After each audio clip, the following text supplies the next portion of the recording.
Alan is from Los Alamos and is going to talk about a success story. Right.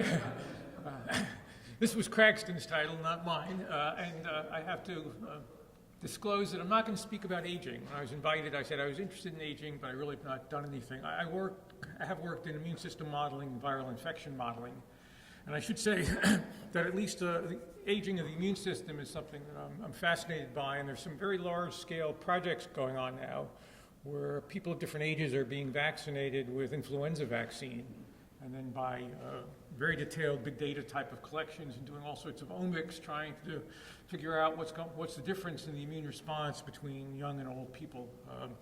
That's going on intramurally at NIH in 3 centers, but I'm not part of that, and I won't speak about that.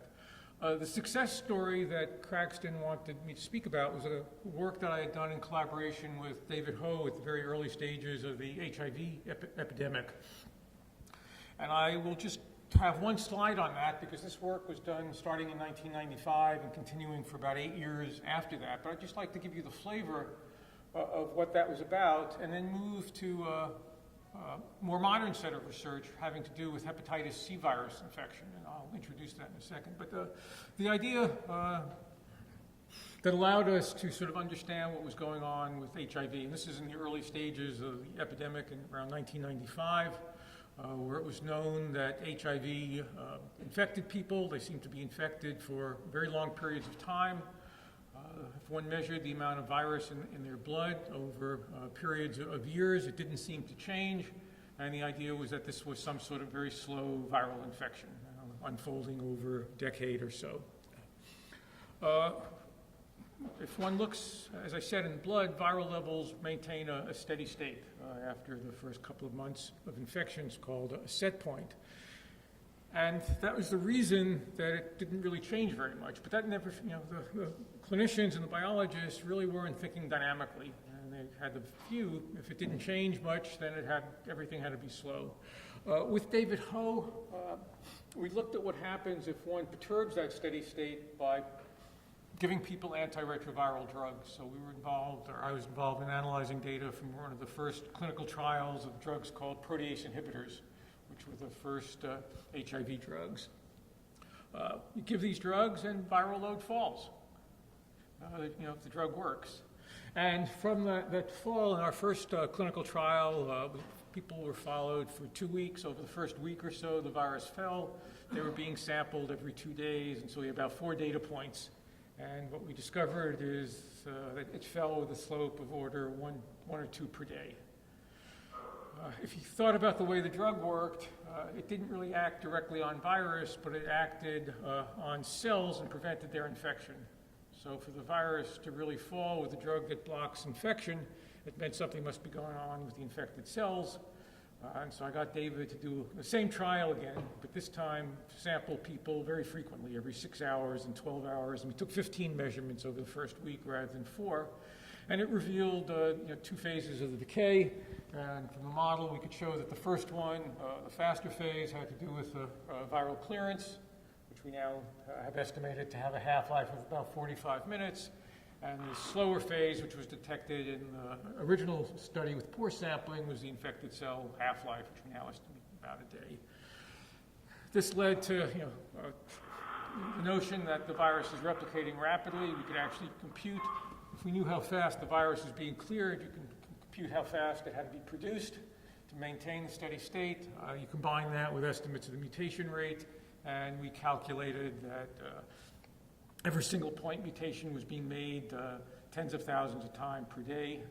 The double mutations were being explored, and that to have an effective therapy, one required drug combinations that would provide a barrier of at least 3 mutations. That led to the notion of combination therapy with 3 drugs. Later experiments from David's lab actually threw in 3 drugs, and then we started revealing different time scales. We picked up another time scale which we associate with cells that become infected and live much longer, on average about 2 weeks, but the range we saw in the experiments was sort of like 1 to 5, and identified those either with infected macrophages, which in culture can live for 4 weeks, or possibly now resting T cells that don't produce much virus and live longer periods of time.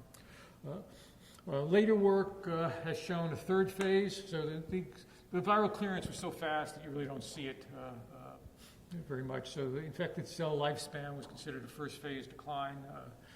Then this long-lived infected cell was a sort of a second one.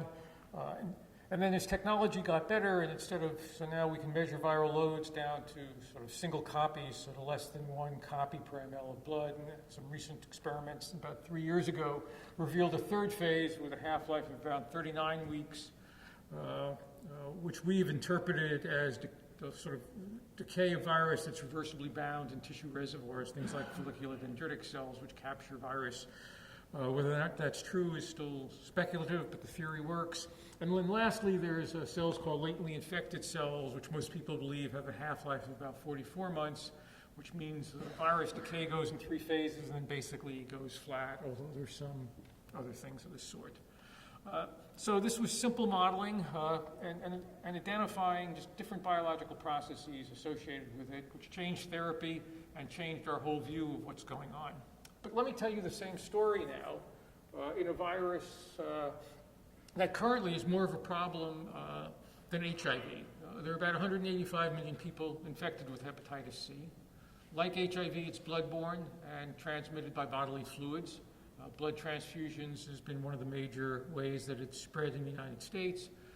In other countries, such as Egypt, it was spread by vaccination campaigns along the Nile when they were reusing needles. Like HIV, there's no vaccine. Like HIV, it's an RNA-based virus with a similar genome size. It mutates roughly as fast as HIV, so it's an extremely diverse quasi-species. But there was therapy for it, starting about 15 years ago, using interferon, which is a natural product. It's type 1 interferon. It's a cytokine that we all make in response to viral infections. It's injectable, and it went through various iterations of standard interferon and something called pegylated interferon. We increased the bioavailability so the injections could go out to once a week.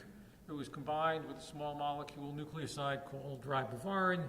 And ultimately, these 3 improvements led to a quote, a success rate of about 45%. So if you injected interferon ribavirin for a year in the United States, you could, quote, cure about 45% of people in the U.S. It had to do with the genotypes that were circulating. It was not a very good therapy. People didn't like taking it. There's all sorts of terrible side effects of having interferon. You feel like you have the flu for a year. Some people become suicidal.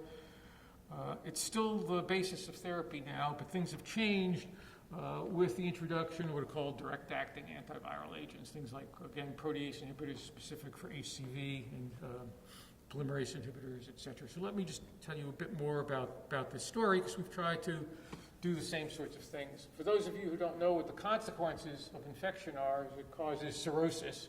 So the left is a normal, healthy liver. On the right is a cirrhotic liver. You can obviously tell it has different structure, much whiter. And if you look in detail, what's going on is that there is immunopathology. The immune system recognizes infected cells. It kills some of them.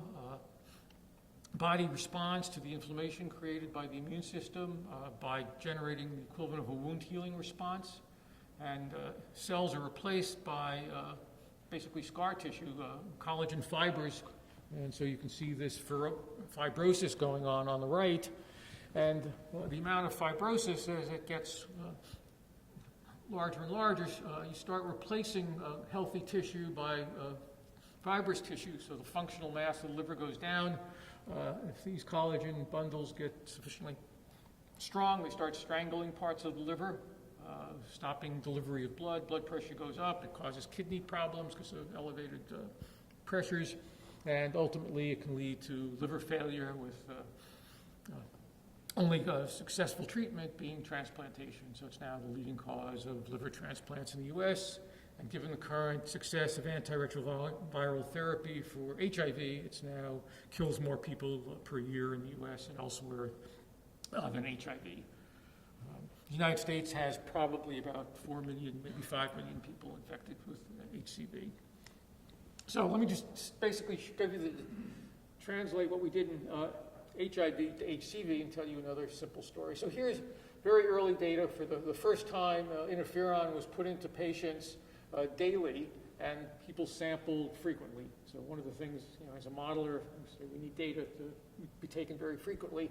Again, this is a disease that unfolds over decades in many people, and the therapy was a year long of interferon therapy. So this is sort of the first experiment in which people were sampled frequently, and it showed a pattern somewhat like HIV. You give the drug, this is just normalized to their baseline viral load in a log scale.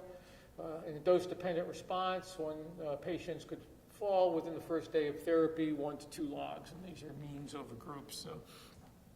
And then that rapid, first phase would be followed by a much more variable and slower second phase, and we were interested in how to explain that. So a simple model of viral infection is this cartoon. One has free virus particles, which are infectious particles that are called virions. They interact with cells susceptible to infection, which are called target cells. That leads to the generation of infected cells, which produce more virus. I showed you if you somehow interfere with that system that the viral levels go down, so we know virus is being cleared at some rate. We'll call it a first order rate constant C, because those are straight lines on a log scale. And we know infected cells are removed by the immune system or other mechanisms leading to their loss. There's very slow turnover of uninfected cells. It's thought that in the liver, uninfected cells probably divide maybe once or twice a year. There's very, very slow turnover once the liver is fully formed. To explain the biphasic decline, we had to break the paradigm of interferon. Interferon was named because it was thought to interfere with infection. So the name is something, a natural product that interferes with infection. But if you think about what goes on in a patient, if they establish a steady state of virus, that means that the amount of virus coming out of infected cells has to balance the rate of loss from it. And if one interferes with the infection process up here and doesn't change the number of infected cells to first order, nothing should happen. And yet, when you give a single injection of interferon, the amount of virus can fall by 1 to 2 logs on the first day.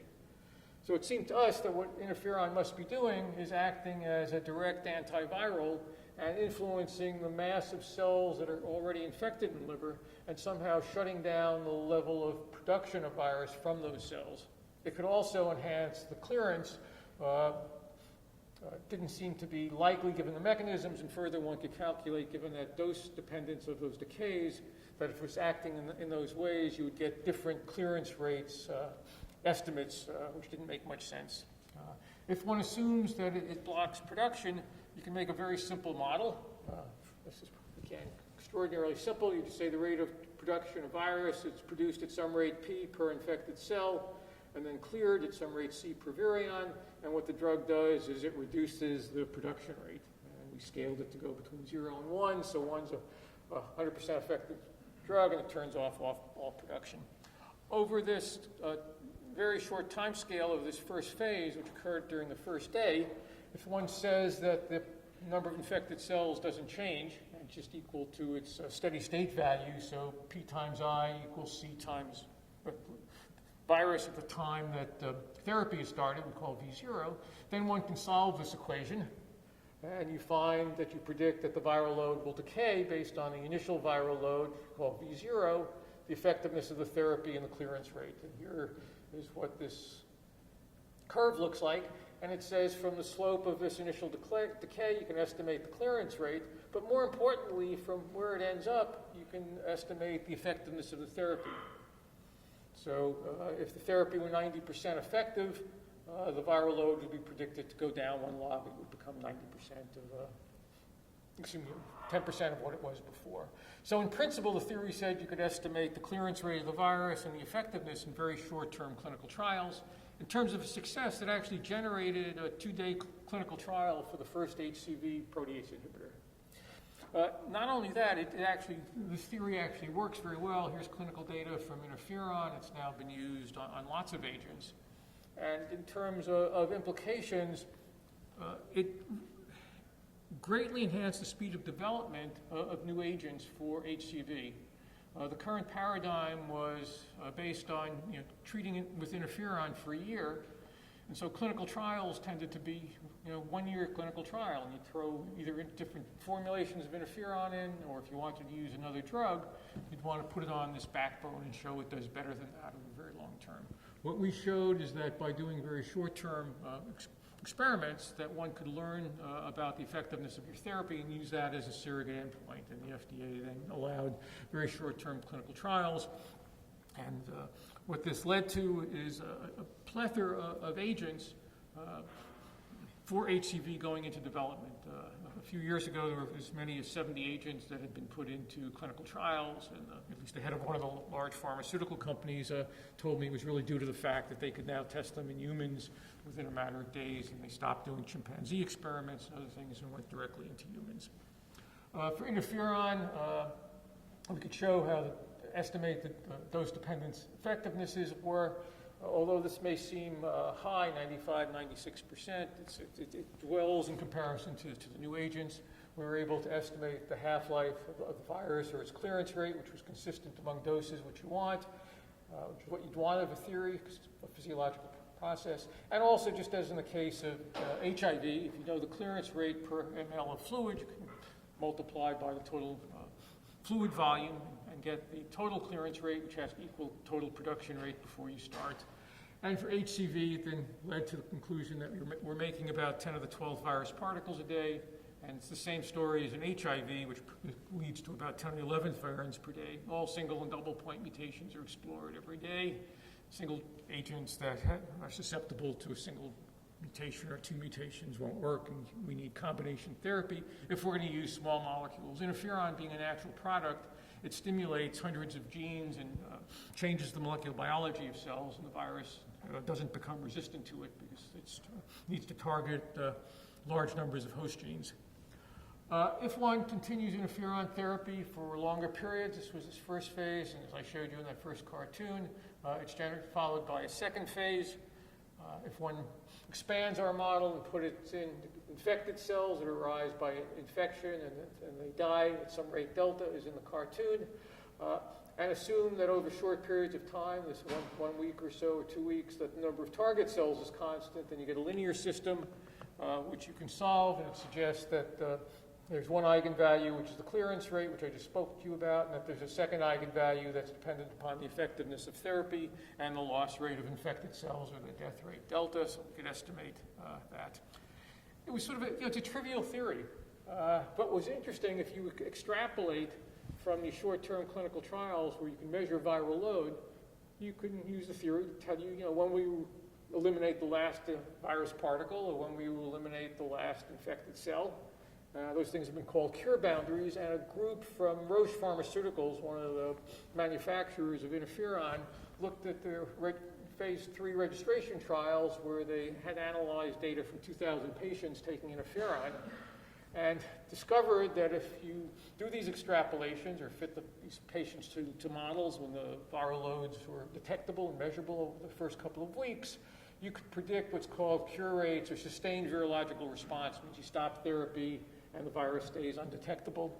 And they had a positive predictive value of passing this cure threshold in 1 year of sort of 99.3%, or a negative predictive value that patients who wouldn't pass it because the extrapolation didn't work. So it's just a simple model, really worked on huge numbers of patients and led to a number of criteria for either stopping therapy or continuing therapy, so patients didn't respond well by having their viral loads fall fast enough and far enough early on, therapy could be stopped. All of that looked great. So we started that over a decade ago. This was a few years ago. So for 10 or 15 years, it looked like this simple therapy worked. Now comes the current age, where starting in 2011, small molecule inhibitor has been introduced. This is the first small molecule inhibitor that was approved by the FDA, and it was in late 2011. It's a protease inhibitor. So these proteases are specific for the virus. They're constructed so that they don't just cleave all of our normal proteins, but they're involved. HCV protease cleaves a polyprotein that's required for HCV to mature and become an infectious virus particle. So here's again a very short-term clinical trial going out only 2.5 days. Again, you can see these viral declines They're much more profound than with interferon. You can get patients to go down 3 logs in 1.5, 2 days. First phase followed by second phase. What was interesting is that over these 2,000 patients treated with interferon, the average decay rate was 0.14 per day. In the Roche trial, we'd seen the same thing in much smaller trials of sort of order 50 patients. We got exactly the same mean. In this group of 44 patients, the second phase decays were much faster, averaging between 0.5 and 0.7, so about 4-fold greater. I showed you data only going out 2.5 days, so it was an inference. There's some other data going out a little longer before the viral levels become undetectable. That was consistent with this. There's also a slight change in the first phase slope, but neither of those things should happen if these are physiological processes, if we're just looking at death rates and clearance rates. So our simple theory has to be more involved. But one thing that we were able to do, we said, well, if virus really falls 4-fold faster in the second phase, what is the implication of that for therapies where you use, say, tolopravir, either in addition to interferon plus ribavirin or in combination with something else? So we estimated probability distributions for these parameters out of the 44 patients. So you can get a probability distribution of what the deltas are, what the C's are, what the initial viral loads are. And then in silico, we made up a population of 10,000 patients where parameters just picked at random from these distributions. And what we predicted is this black curve as to how long it would take to hit these cure boundaries. In this case, it's to reach less than 1 virus, assuming you don't miss any doses and assuming the decay is continued at that range so that there is no drug resistance. And it's suggested that you could have very effective therapies that were in this window of 6 to 8 weeks if patients actually took all of their drugs. I had a clinical colleague at MD who was a collaborator of mine and helped us get this manuscript published.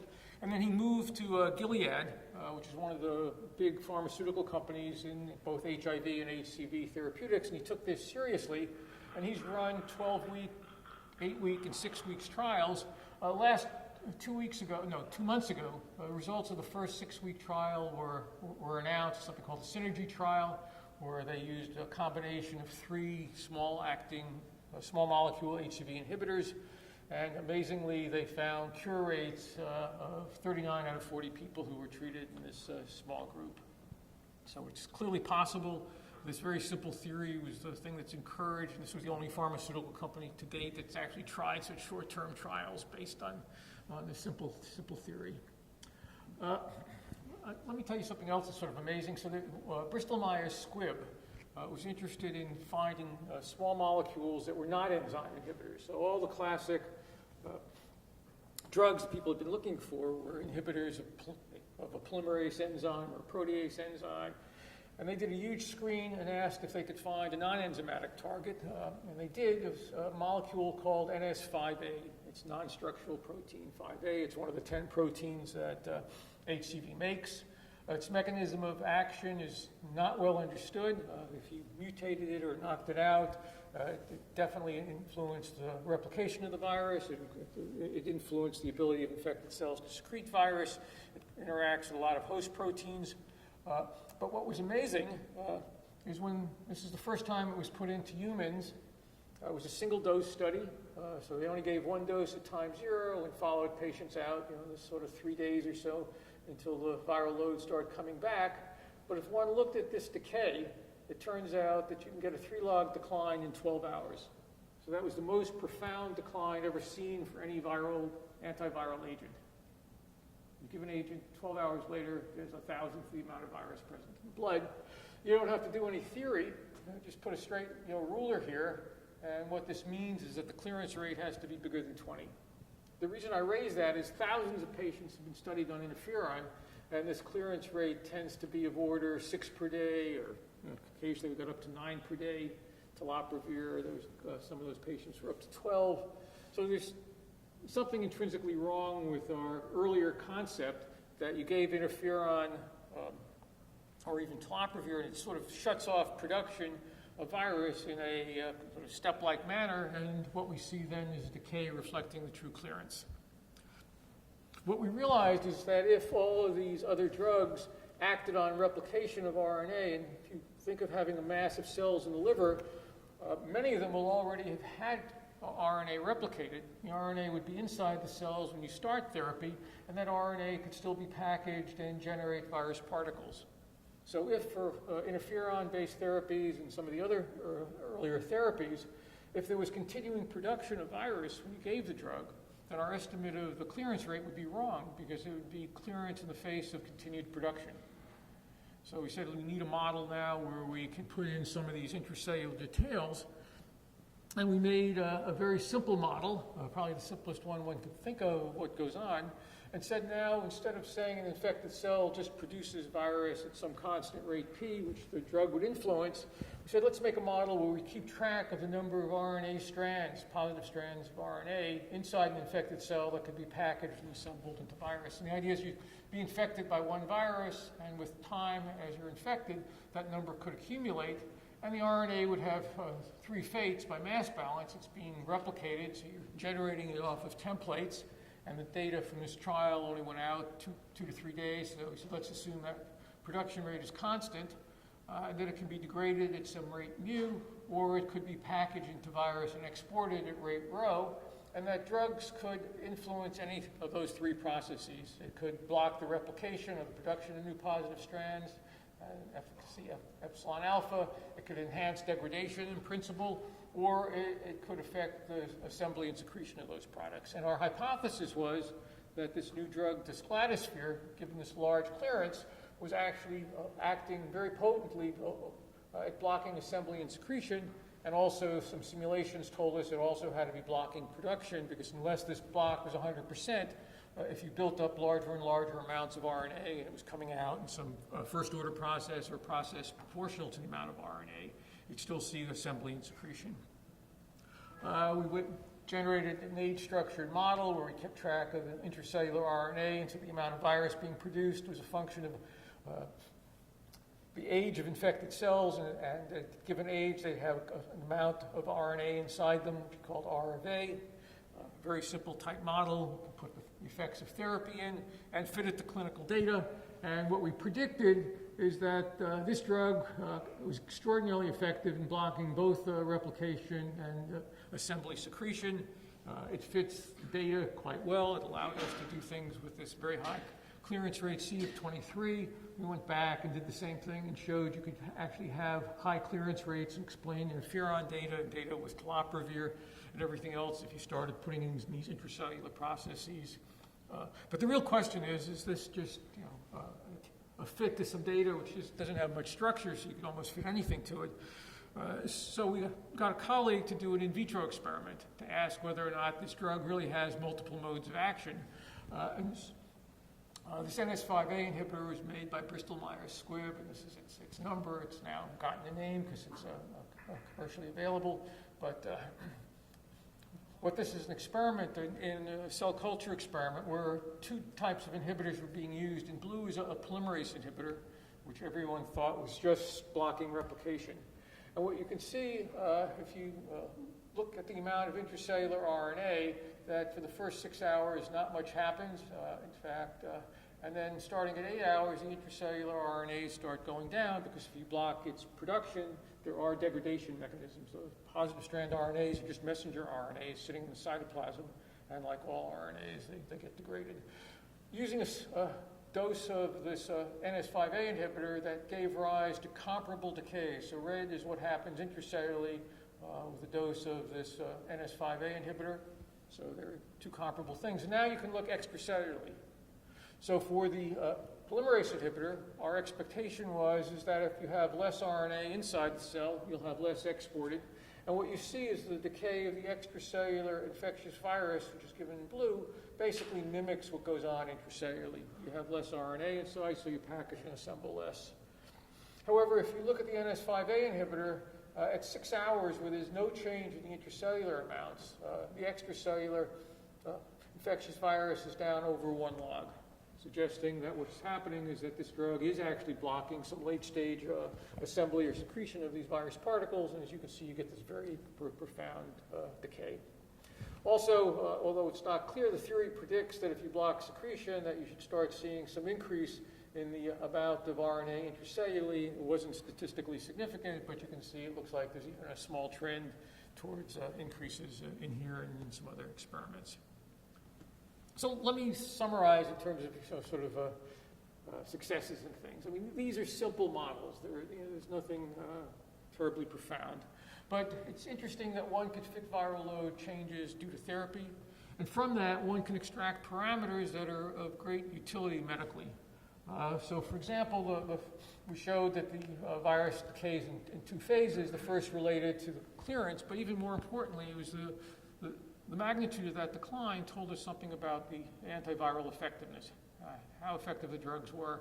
And it changed the paradigm from having to sort of treat people for 6 months or a year and look at real clinical endpoints to just measuring viral load frequently and using that as a surrogate marker and to actually quantify how effective your agents were. So this led to the first clinical trials of 2 days. It led to a whole set of other clinical trials of a few days to a week. It allowed one to not worry too much about resistance because the trials were so short. We showed that telaprevir, the first approved DAA, led to this very enhanced second phase decline, implying that therapy could be shortened, and it allowed us to predict duration of therapy, which led to short clinical trials as short of six weeks, which I showed you have had great success so far. It also has led to, has pushed for the development of combination drug regimes. And in fact, this NS5A inhibitor, given that it has two modes of action, is now being the backbone, or at least one of the molecules that's been included in almost all of the combination therapies now that people are trying. It was in both of these drug regimes that were successful for 6 weeks. They included this NS5A inhibitor, a polymerase inhibitor, and then either a protease inhibitor or a non-nucleoside polymerase inhibitor with the two regimes. There's some other companies doing the same thing. So I think both in the cases of HIV and now in the cases of HCV, just doing some reasonable types of analysis based on how we think the virus infection works and trying to identify how drugs can work have really sped up clinical development of drugs, have allowed us to interpret what goes on in patients. And as Cragskin likes to say, in the case of HIV, has actually led to savings of millions of lives by sort of very quickly moving these ideas of having to use combination therapy and trying to learn what combinations are effective into the clinic very, very quickly. So let me stop here and just say all this work's been done with a lot of prior postdocs who are in a variety of places right now, and Susan Uprichard at Loyola did the in vitro experiments to help us. And, I know this isn't aging, but it's meant to just show that the types of things that we as physicists and modelers can do can have large impacts. Okay, thank you very much, Ed. Sure. It's really beautiful work. I guess now that we can sort of deal with the HIV problem, the HCV problem, we should rebudget all that money in NIH over to the NIA. Do you agree with that now? I mean, $2 billion a year for HIV research. Do you think that's, this is really a political question, not a science question, but do you think in today's world that's appropriate with the treatments that we have for these? I don't want to comment on that. I mean, clearly the vaccine. You get money from them, I know. No, I mean, clearly for the third world, it's still an enormous problem. Well, certainly really, HCV is and hepatitis B is also huge. That's right. But the reality is, in the United States, it's mostly alcoholic-induced liver cirrhosis, fibrosis, HCC versus NASH and fatty liver disease and all that. And we don't really have much, except maybe anti-inflammatories or something, to treat those, which is, I still think, a major problem in the United States, and it's a growing problem. Right. So, I mean, HCV is still a problem in the United States. We don't have any all-oral combinations approved yet. So everything is still interferon-based, which is still terrible therapies, even if they're shorter term. But the other concern with HCV, as you know, it's heavily involved with intravenous drug use. And people who are in that, and it's not only, it's moving in some areas into middle-class and high-class families who involve with drugs. They're very hard to identify these cohorts because parents don't believe their kids taking So what's the drugs. cost of these HCV drugs? drugs. I've heard some astronomical Right, so number. so one of the successful polymerase inhibitors that was approved a few months ago is called sofosbuvir. It's by Gilead, one of my drugs my colleague John Hutchison got pushed through. It's $1,000 a pill. The current approved regime is that with interferon ribavirin for 12 weeks. 12 times 7 is 84 days, $84,000. Yeah, I got it. So, And it has a 90% cure rate in clinical trials.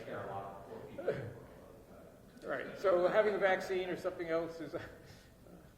so there are similar equations in ecological context. You have prey-predator models, for example, which is, the case here. You have predators, which are the viruses, and the cells, who are the prey. I was wondering if you could do more fun things, like introduce more species and, throw the viruses off balance, have cryptic death, like the things you have in ecologies. You can, for example, destroy a whole population of birds by introducing a single cat, that sort of stuff. Can you actually have a more proactive role in the treatment by predicting time-dependent perturbations to the system?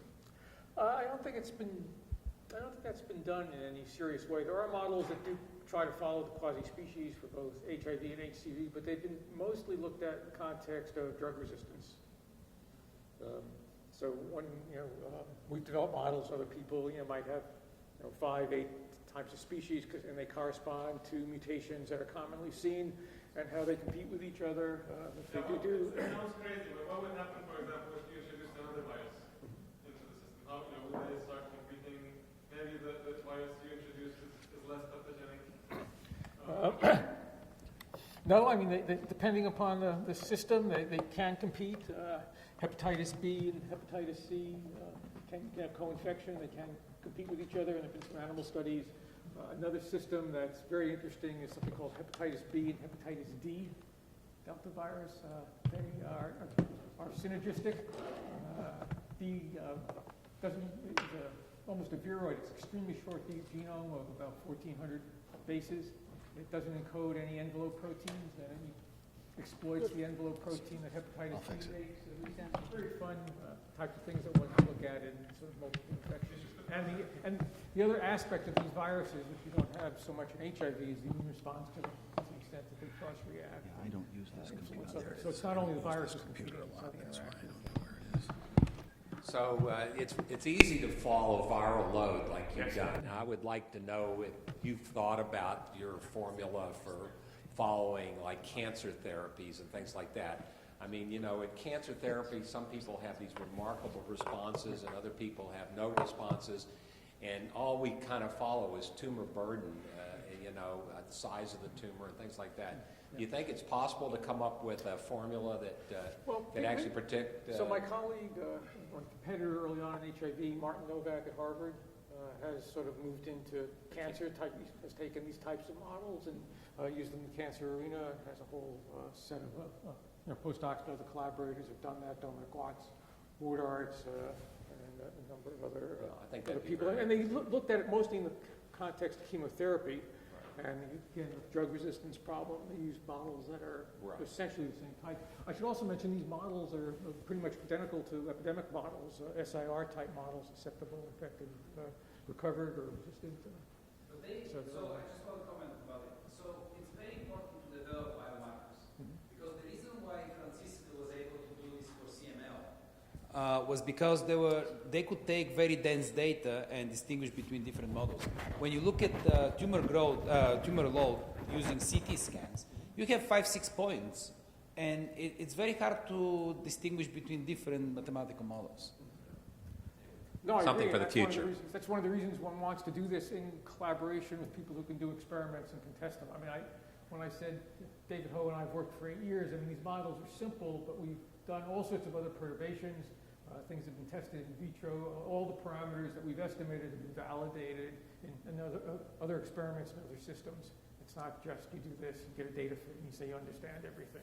So that's really just the start of doing a large number of both other clinical studies and in vitro experiments. Okay, I thank just you, gave Alan. one example. That was very good. Appreciate that. It's very exciting work you've done.